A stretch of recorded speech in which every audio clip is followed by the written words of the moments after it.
Hi everyone, welcome to my channel. My name's Nicole and this is my first ever sit down video, and today I'll be talking about the sixth form experience, the application process and a little bit about moving schools. I've got a notepad down here that's got notes on it that's going to kind of let me know how this process is again, because I haven't done this in about a year, so I've kind of forgotten about some aspects. Okay, so the first thing about on this list is visiting schools. So I started doing that in around year 10, I think, visiting the schools that I liked. I looked at things like league tables, which you can easily Google online. You can Google best schools in your area and it brings up the top schools. Grade wise, look at schools that will match your grades. So if you know that, let's say a school's asking for 5 A stars and you're not getting around 3-4 A stars right now at this time in the application process, maybe the school's not for you. Look at things like distance, because currently the school I go to is an hour away, and no matter what I'm doing, like traffic or no traffic, it will be an hour away. So it kind of restricts what you can do after school, especially in the winter months when it gets a lot darker. So also a good tip for visiting schools is look at or ask what the attainment of the students is that already go there. So like look at people who already go there and ask their grades, because I know a lot of sixth forms actually ask for you to come in higher than the level of their actual student. So one sixth form college in particular in my area asked students to come in at around 7 A stars where their students were not at that level. So kind of look at that, look at their GCSE grades if they're a sixth form, and look at any other knowledge you can. Google their teachers if you know anyone who used to go there, use them as a source. Rate My Teacher is a really good website. I'm not sure if it's available in the US, but in the UK, Rate My Teacher is great. You can just Google the school, Google the teachers, find out who will be teaching you and see what their reviews are from actual students. I'll be talking about the application process. So I remember it starts before Christmas. I'm going to say October, November, and then I had interviews. So the sixth forms I had interviews for, they were in February, and then I found out like if I got a place or not by around March, and then it was just the wait up until results day. In terms of interviews, I didn't really prepare much. There wasn't really much to prepare on, except one school, the school that I go to, asked us to prepare a set of questions. So I kind of had that done, and I had to send in a personal statement kind of thing. I was also writing a CV because one, I'd just done a bit of work experience, so I could update that on my CV. And some schools, apparently we were told by our teachers, asked for CVs, so we were doing that too. So that's all of the preparation I kind of did for interviews. For interviews, you need to be prepared to answer on the spot questions that you might not have prepared. So you might get questions like, what would you do in this scenario? What would you do if this happened? Just to make sure that you're the right fit for the school. It's not really to try and trick you out. I mean, I know that sixth form interviews are way different to university interviews.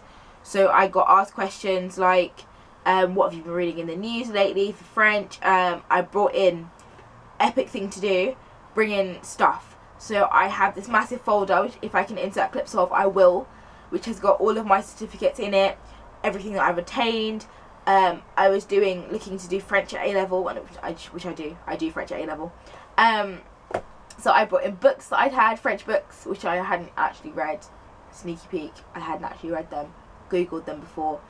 And I brought in French books that I'd read, brought in a news article, magazines, everything that I could gather together, because I knew that my interview would be with the French teacher, so that was really useful.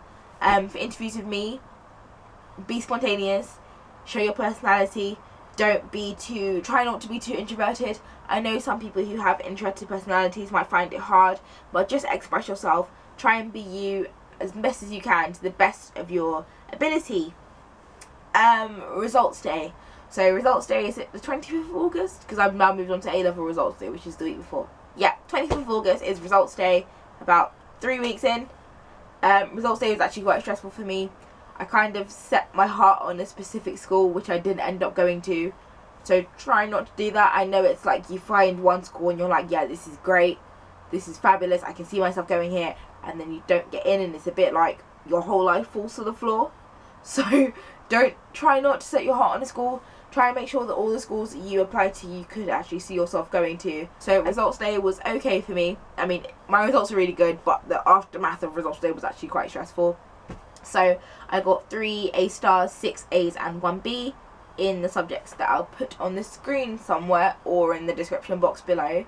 So 3 A stars, 6 A's and a B. However, I missed my offer on 2 of my grades. I missed my offer on my maths grade, and I missed my offer on my drama grade. I didn't get my maths grade remarked because that was the year the maths grade boundaries went up by about 20 marks, and I knew I had not got the 20 marks needed to get the A star that I needed. So I took my A in maths and I went along my way. I did get my drama paper remarked because I was predicted a higher grade, and I was attaining a higher grade the whole year round than I got, which dragged my other grade down.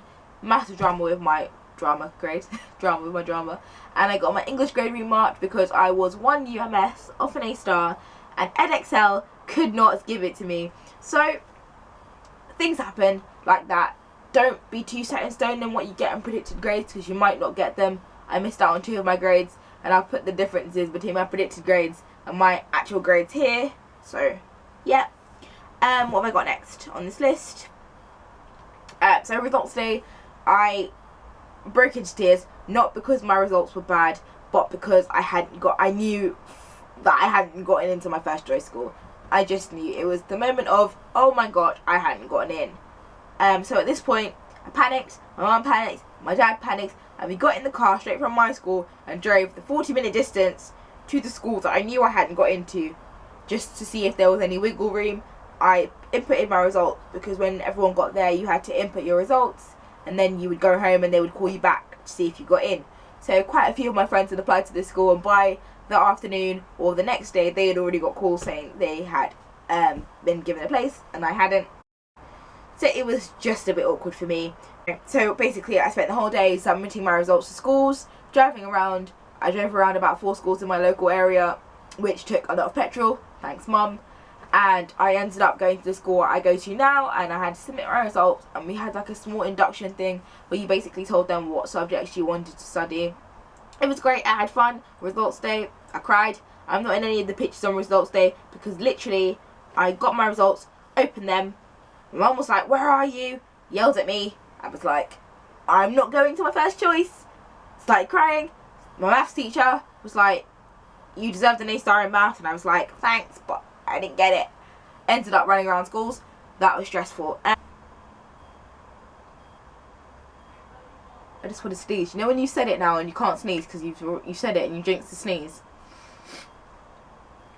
Alright, I'm going to continue. So, next on my list is the differences between schools and colleges. I obviously go to a school, but my friend Anique Jenkin, I will link her channel down below, goes to a college, so she can kind of give you that kind of vibe. The first difference that I've noticed between a sixth form and a college is that my school's a lot more strict. Maybe because it's Catholic. It's a lot more strict than college is. Things of dress code, completely forgot to talk about that before. Dress codes are a big thing that most sixth forms have. Some ask you to do smart dress, some ask you to do smart casual, some don't really have one. Like a sixth form that my friends go to doesn't really have a dress code, and that kind of works for them. Another difference between a sixth form and a college is that a sixth form will have a year 7 to 11 and you join in year 12, rather than a college, and a college just has year 12 and 13, which means it can be a lot bigger and a lot more independent. So a lot of people have found that you get more of a push, like teachers are on your back more at sixth form because they have more time to get to know you, whereas at colleges, it's less of a paternal pushing approach and more of an independent learning. So if you're an independent learner, I guess a college would be more for you, whereas if you need a bit more of a push to make sure someone's on top of you, maybe you should try a sixth form. So kind of look at that in your application process, the kind of person you are, and if the school has the right feel and ethos for you. I think that's about it. I think I've covered the sixth form application process as best as I can remember from last year. If you have any questions, pop them down in the comments below. I'll be free to answer anything.